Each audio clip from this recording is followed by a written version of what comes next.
They say a journey begins in a single step, or in my case, one less piece of bread.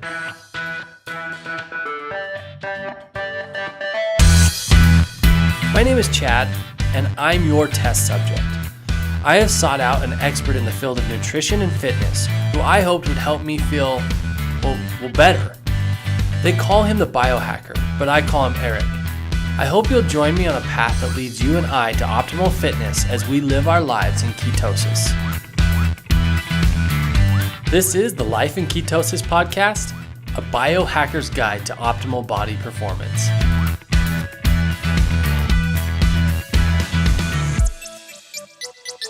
Hello everyone, my name is Chad, and this is episode 21 of my quest to achieving optimal body performance with the man that can get me there, the biohacker himself, Mr. Eric Bischoff. Every episode, I'll be sharing my actual results, both successes and failures, as Eric teaches me how to apply the principles of ketogenics and functional movement to look and feel fantastic.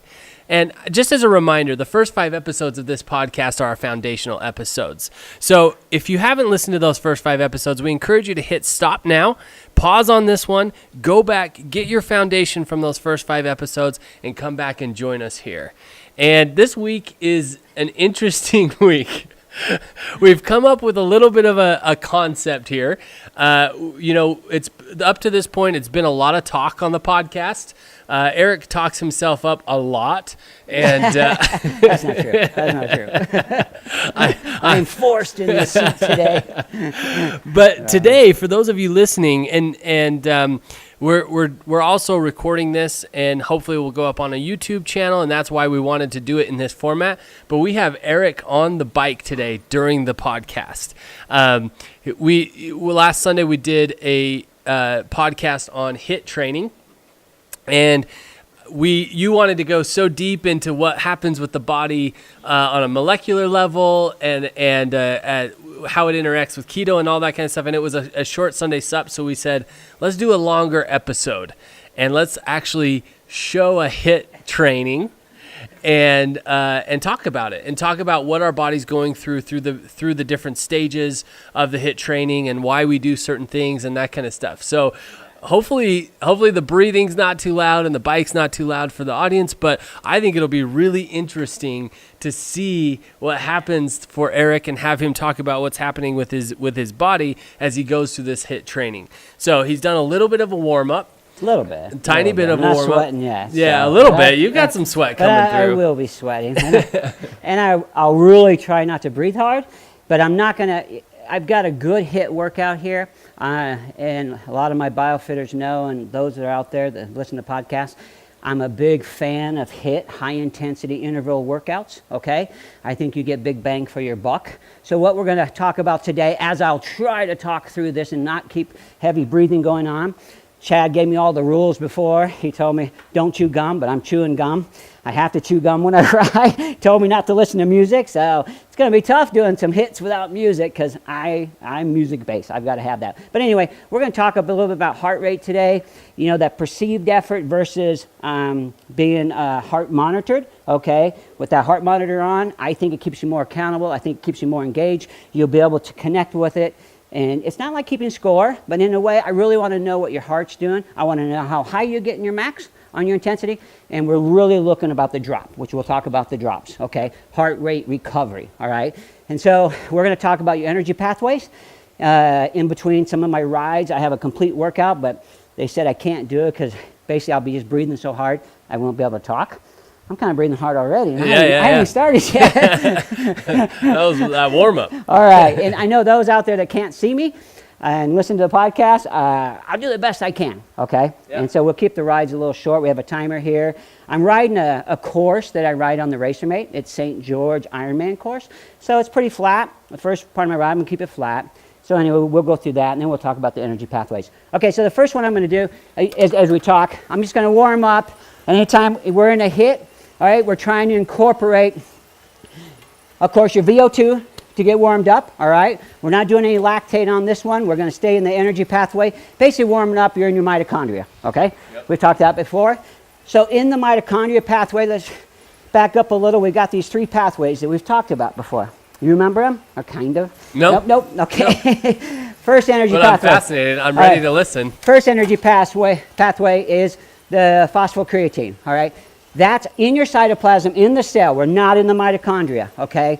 We're getting that energy that's already there. It's there as ATP, and we have something in there called creatine, all right? When you do quick movements, like boom, boom, like that, or 5-second, 10-second sprint, guess what you're calling on? The phosphocreatine. That's always there. Doesn't take oxygen, doesn't take glucose. That's just ATP there to be used, but only 5 or 10 seconds worth, okay? So a lot of times when you start, like I'm 85 now, I'm warming up, all right? But I'm still in my mitochondria energy pathway. I'm probably burning ketones because I'm keto, all right? And I'm doing a little bit of glucose, not a lot of dietary glucose because I don't have too many carbs in me, all right? But I do have some glycogen that's stored in the cytoplasm, okay? I know you usually don't. I know you usually don't test in the morning, but did you test this morning your ketones? Yeah, I was actually 0.8, Okay. which I'm never very high in the morning. Right. And my blood sugar was running about 72 Okay. this morning, okay? I did have a little fat, a little avocado, Okay. a little almond butter, and not having caffeine. Yeah, I had a little caffeine. So anyway, I could lie and say, no, not caffeine. But anyway, all right. All right, so go ahead. So as you're getting going here, you're about 88%.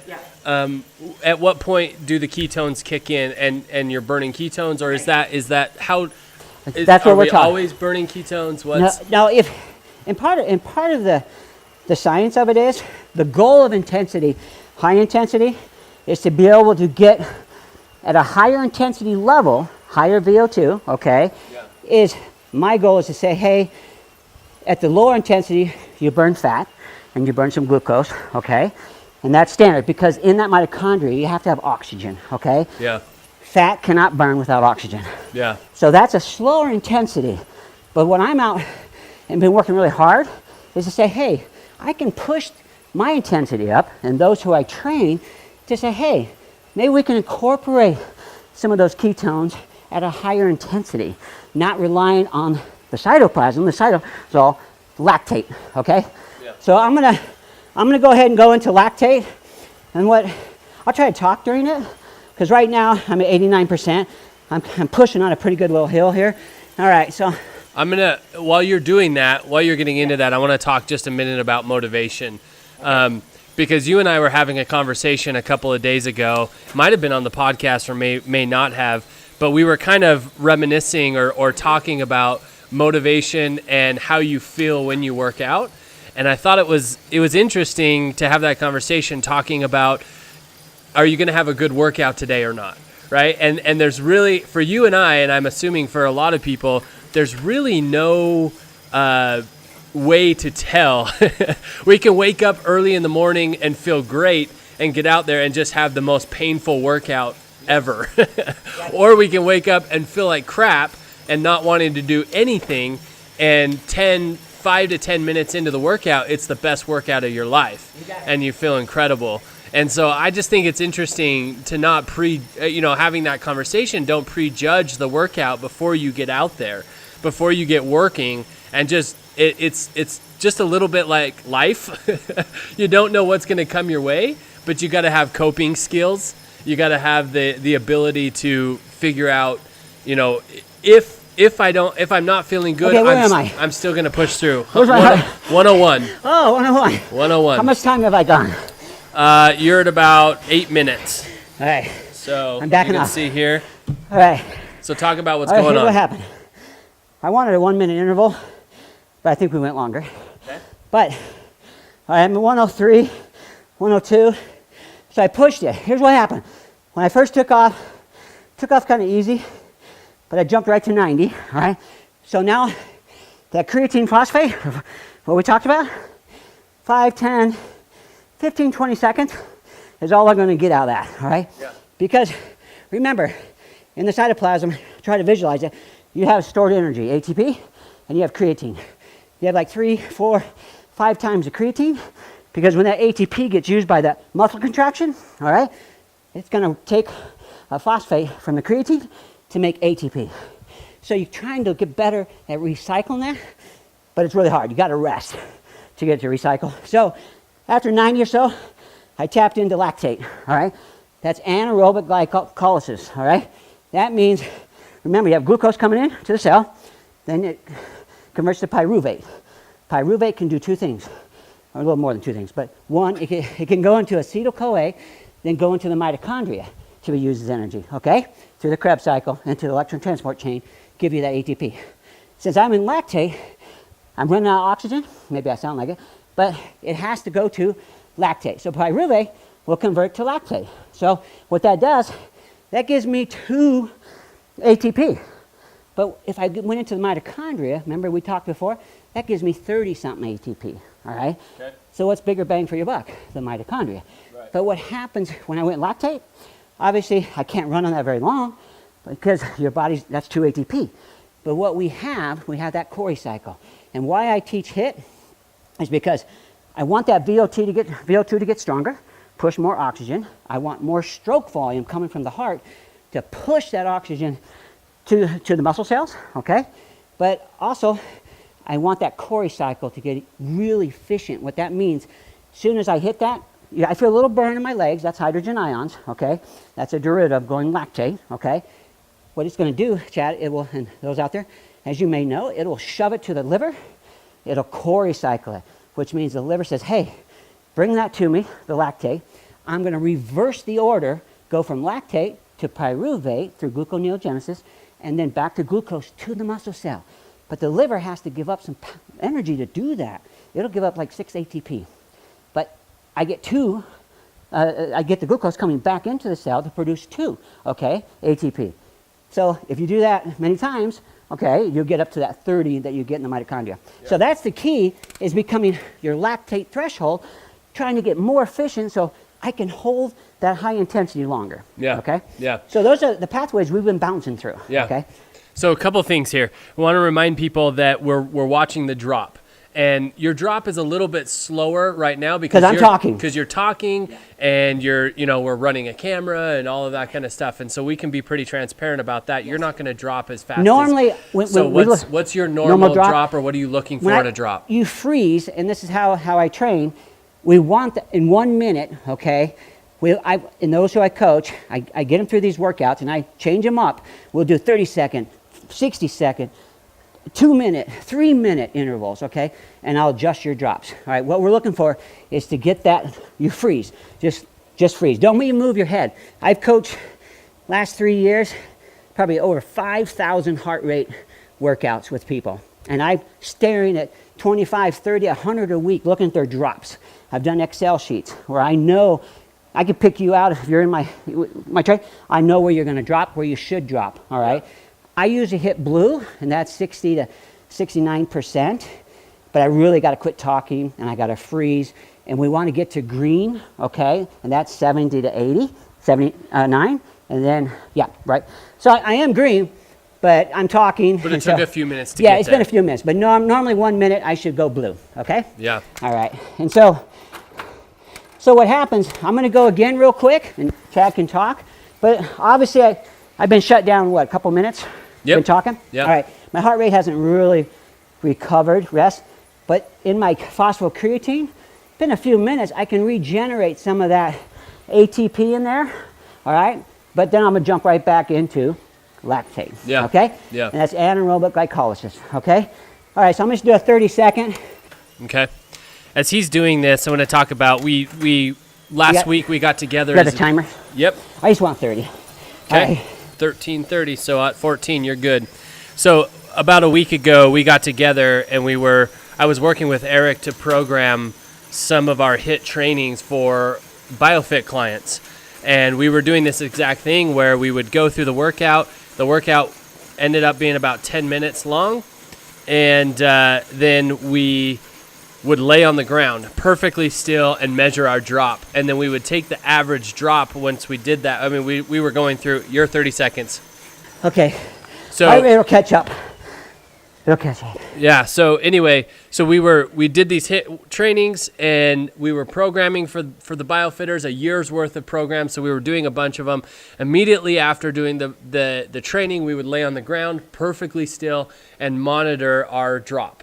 and taking an average. I mean, it got a little more difficult towards the end of the day because we were super tired and our hearts were screaming at us. We wouldn't regularly do that, but it was really interesting to measure those drops. And I really suggest anybody that's playing around with HIIT or doing it seriously to really measure those drops and watch your progress. We talked a couple weeks ago about on the podcast about progress and measuring your progress. Measuring the drop in a HIIT training is a great way to measure your progress as an athlete, as a health measure, all of that kind of stuff. Cardiologists do it, cardio rehab. Yep. It's a big push on the drop. And I usually have a really good drop, but I know with the podcast, my nerves and everything else, but it's key. I look at more of the drop than I do your max. I'll get you there, but I want to see that drop. Yeah, everybody wants to talk about the max and brag about the max. I was at 108 for a minute, and who cares? What did you drop? What you drop, and then your resting heart rate also is a good indicator of how strong your heart is. So as you get in better shape, more cardio, your resting heart rate's going to drop too. So you could be 60s, 70s. I average, and I used to be really low. I'm in the high 40s now on my resting. When I wake up in the morning, I do my blood pressure, I do my heart rate, get my resting. And a few years ago, I was in the high 30s, but I don't know what's changing. Age, I guess. But I still push it a little bit. But that's what a big concern, guys, is pay attention to that, all right? Yeah. Is that drop. Yeah. Can you talk about, I'm curious, and maybe this is a tangent, but it's all right. I'm curious to hear you talk about, do you monitor your heart during an actual event, like a race? Oh, absolutely. Absolutely. I race by my heart rate, okay? Because then I know where I am to be, okay? If I'm in a triathlon, just to say, I get out of the water, I don't wear my heart rate, you're coming out a little hot, depends on how hard you push it. On the bike, if I'm in a sprint, which is a short distance tri, I have to be riding at 95, 96% heart rate, okay? Okay. I watch it. I get there, I lock in, I don't get tempted by guys coming by me and say, hey, I'm passing you. I don't take the bait. Sometimes I do.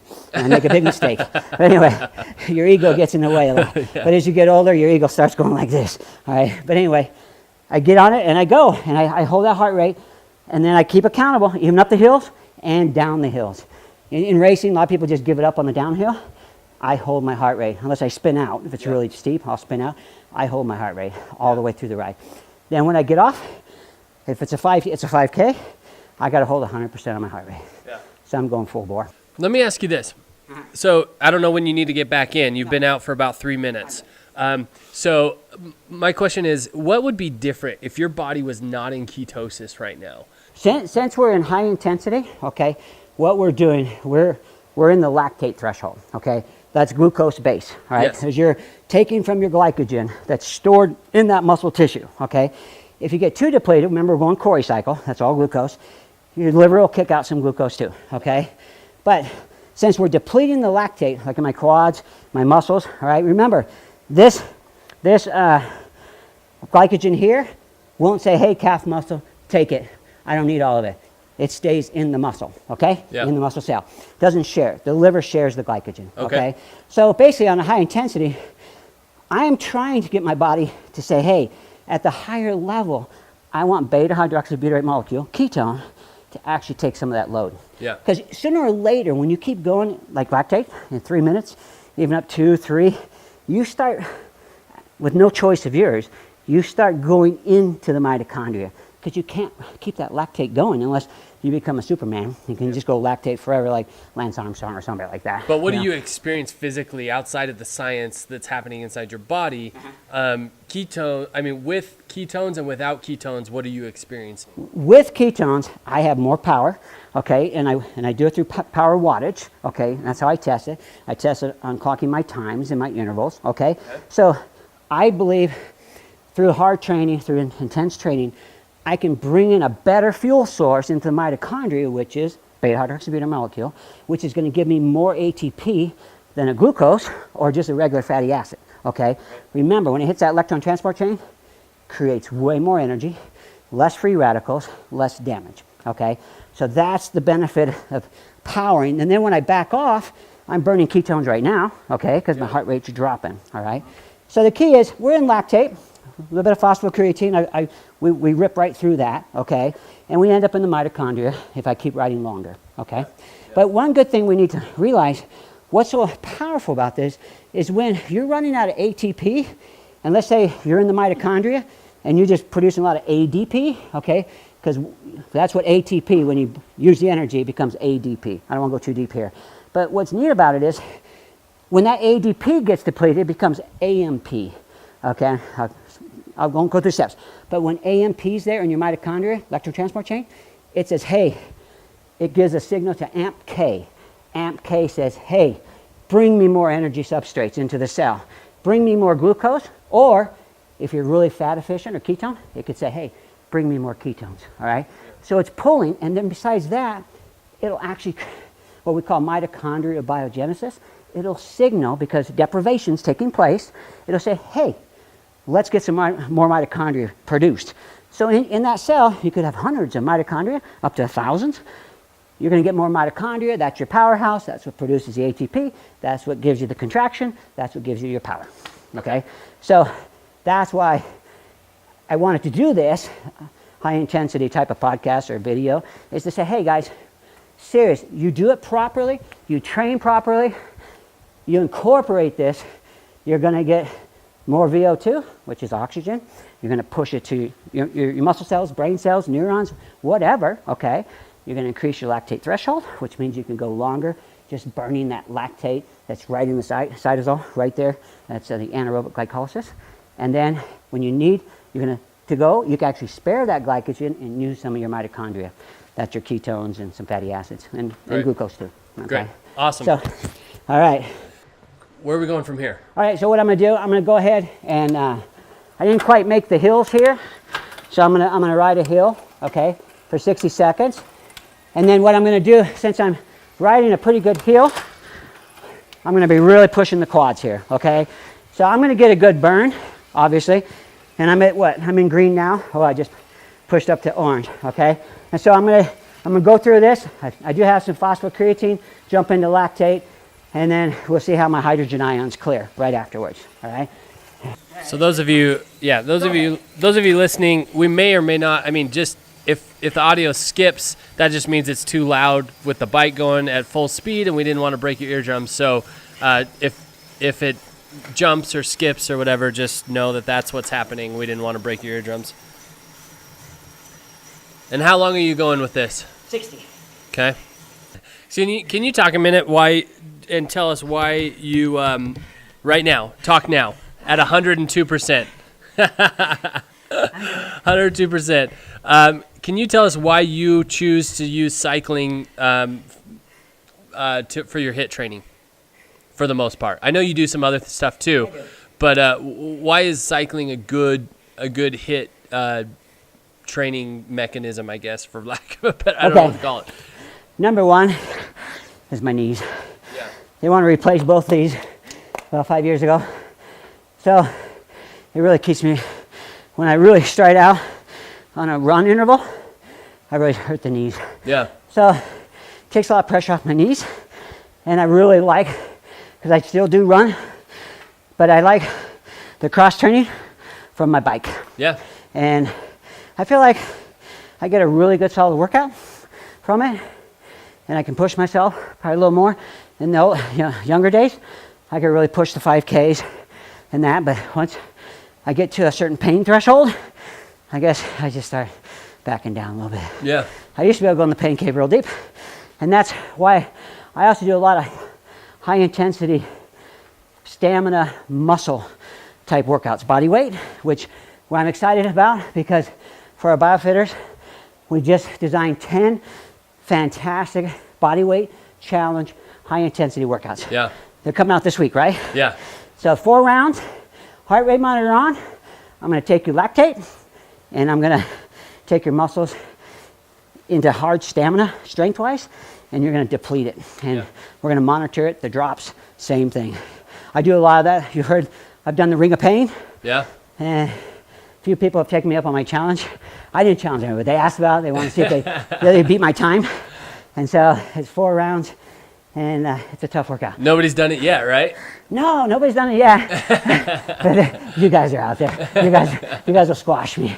But no, it'd be fun. I'm waiting for him. So we've talked some deep science. We've talked a little bit about the mechanics of a HIIT training. Can you talk for people at home, especially, I mean, your biofitters, it's programmed for them and you're tracking them and that kind of stuff. Yes. Can you talk about, obviously we have a ton of listeners that are not biofitters. Can you talk about how they can program a HIIT training for themselves and track it and track progress and that kind of stuff? Yeah, and I recommend it. If you don't have a coach, something you got to do on your own, all right? You got to design a workout where you're going to keep your intervals short, and you can't do it too long because remember, lactate after 3 minutes. Some guys can really push it, all right? But so I always stay between 30-second up to 2 to 3 minute type intervals, okay? And I always do, like my next set, we're not going to get to it. My next set, I drop the recovery to 45 seconds, okay? Yeah. Which means after you hit a 60-second hit, and I'm burning 100, that 45-second, you freeze. You barely have enough time to clear those hydrogen ions. That's the burn, okay? Get those cleared out, get that lactate to the liver so you can get some Cori cycle going. And so stay in between that range. Some people like a 2-minute rest, a 3-minute rest. I've seen, even elites will go with a 3-minute recovery. Yeah. And I've done that where I'll do a 3-minute hit and take a 2-minute recovery. But for some reason, I don't know, I'm always pushing the drop, always pushing that recovery shorter. Yeah. Because remember, everything we do in training, racing, we talk about adaptation. If your muscles have never been there before, has never done it at that intensity or that strength, guess what? The brain will shut it down. And that's why I've had those who've done Spartans, and one of my biofitters, he trained on asphalt, trained on hard trail, went down to it, guess what was in it? Sand. Oh, yeah. But I wasn't training him then. Yeah. If I was, I would say, all right, you're running in deep grass. If we can find sand, we're going to train your calves to be able to take that sand. Yeah. Anything I race in, I duplicate exactly what my muscles are going to be faced with. Yeah. And then I incorporate that in my workout, all about adaptation. Which is another reason you're on a trainer and not a gym cycle. Right, exactly. Yeah. In fact, this bike is the one I use for training, but the one I use for racing, I'll actually get so deep, I'll put that on the trainer because the seat position is different, the post is different, my lean's different. I want adaptation to every one of these muscle fibers to be in tune with that bike. Okay, so that's not extreme. Back to HIIT. Kind of. Yeah. So if people are doing this at home, they're programming their own HIIT trainings. They're measuring their drops. Yep. They're going hard for a minute to 3 minutes, and then they're recovering. What should they be tracking? They should be watching their heart rate and tracking how long it takes to get back down to like 75%. Yes, right? even below, okay? Even below so keep a 1-minute drop or 2-minute drop is what I like to stay with, okay. But make sure you freeze. I've been talking, I'm still at 75%. Yep. Make sure you freeze. Moving your head, you watch them. I've trained like for thousands of heart rates. I can see if they move their head, boom, comes up a couple. Yep. So basically you really want to just freeze, take deep breaths, get that heart rate down. Because remember, even cardiologists, they'll run you up on a treadmill and say, okay, let's see what you drop under 100 in 5 minutes, under 100 in 3 minutes, okay? Yeah. We're doing the 1-minute drop, okay? Yeah. And 2-minute drop if you want, okay? Yeah. So very key, and try to hit your max. Keep track of your max. So that's 60-second, I hit 102. That's pretty much close. 103 maybe in all my other workouts. That's real close to my max. Your max sometimes will get weaker. Why? Because you're getting stronger, all right? So the thing is, would you rather be able to produce that same power at a lower heart rate or a higher heart rate? Yeah, lower heart rate. It's more efficient. So I get people say, hey, I can't hit 102. I wish I was maxing out at 94 at that power output. But, it is what it is. I think it's important, too, that we make the point here that people remember that all of this is relative. So all of these numbers you're talking about are not going to necessarily be applicable to everybody. Got it. They're all, it's going to be different for everybody. Yeah, I should have said, yeah. And so when you don't get discouraged, I think that's the biggest thing. The other day when we were here programming, these HIIT trainings for the biofitters. Mm-hmm. We had a few people in here testing them out to make sure we got different body types, different sex, different ages, all of that kind of stuff. And it was very interesting to watch the interaction of the heart with those exercises. Exactly. So for like me, I max out at like 95%. Right. We got me at 101. But that was toward the end because you were getting fatigued. Yes. You were getting fatigued. And then I also dropped fast. So Right. I was about 65% after 40 seconds or Right, so. right. With holding perfectly still. But there were some people in here that were maxing out at 107%. And they, it took them a full minute to get down to 75%. And they were out of shape. Yeah. No, in fact, Well, not out of shape. One does Krav Maga, and he works really hard at it, but he's not doing that. That's just short. But until you adapt to longer intensity, his heart rate just jacked. Yeah. So. But just remember, it's relative, and Yeah. it's really important to keep track of your own numbers and keep track of what's going on for you. Yes. Not worrying about what's going on for your neighbor. Right. And that's part of it. Just remain engaged and accountable to yourself. Yeah. Don't, I coach so many of these and they're all comparing. They're up on the wall and they say, well, they're at 96 and I'm only at 92. But what it's a motivator because they're all saying, oh, I got to get up there. So in class, I get more bang for their buck because they're actually really producing. And it's times I've said before, when their heart rate monitor's not working for some reason, after class I say, hey, you know what, I really cruised. I didn't have anything holding me accountable. That's why some do really well on perceived effort, heart rate. Some do better with the heart monitor. Yeah. Just keeps you accountable. The other thing to talk about that's relative is the level of intensity. Yes. And where you're at. And that's one nice thing about having a coach is they can help you work through that level of intensity. But if you're not working with a coach, you're working by yourself and you're going to go high intensity, how do we find that level? Because I've heard you talk about, you have clients that are doing similar things to you, Right. where you're just hitting it full bore, you've got a program, but you also have clients where their high intensity is walking on a treadmill. Yes. And that's a very good question. Everybody is scalable, okay? So up to a good coach, you know how to scale your clients, your athletes, okay? So there's some, I have them actually on a treadmill for 45 minutes at a 72 to 75% heart rate. Why? Because they are overweight. They could actually go faster, but what I want to do is engage the mitochondria pathway to say, hey, we're trying to drop weight, fatty acids. Let's yank it from the adipose tissue, convert it to ketones, send it to the mitochondria at that lower intensity, and let's burn that. And you become more efficient to where you're not burning much glucose during that intensity. That level's low enough to where you're burning ketones, beta-hydroxybutyrate. So is there a way for you to tell people that aren't being coached by you, because that's Yes. the benefit that those people have, Right. is that you can program for them. Right. But what about the people who don't have that? Is there a way for them to gauge that Yes. intensity and how intense they Get your heart rate, okay? So if you've been pretty, lethargic, not the great word, but let's say you just haven't been moving that much, okay? So what I want you to do is get on the treadmill, all right? Get your heart rate monitor on. That's the only way I can work with people, basically. Get your heart rate monitor on and say, hey, I'm going to walk at 72%. You may have to give it a little incline to get that at that point, or 70%, and put on something or have good music and enjoy that walk. So what we're going to do, we're going to incorporate more fatty acids. And if you're not ketosis, that's fatty acids you're going to incorporate to use in your mitochondria. Remember, we have oxygen, all right?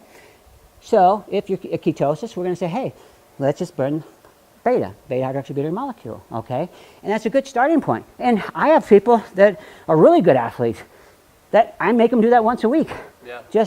Or like I do on the bike. I'll just take a nice 75% ride and know I'm burning some extra ketones and enjoy myself. Yeah. Okay. Then move up as you start dropping the weight a little bit, pick up the intensity a little bit, but remember, until you're really fat adapted, you're going to be burning glucose or glycogen, okay?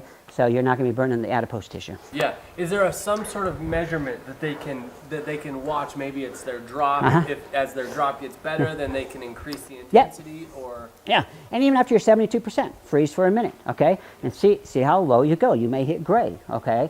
And in most zones are the same color, all right? And then just maybe another day, just pick up the pace a little bit, okay? Get to 80%, okay? And do a little bit. And start seeing how you breathe and how you feel. Because we're going to increase your VO2, your stroke volume, get more oxygen to that muscle, and get it producing more, okay?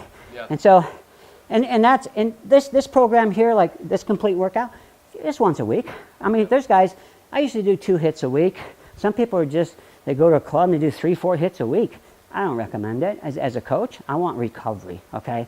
Then I'll work on your endurance rides, your longer rides like I do, your 2-3 hour rides.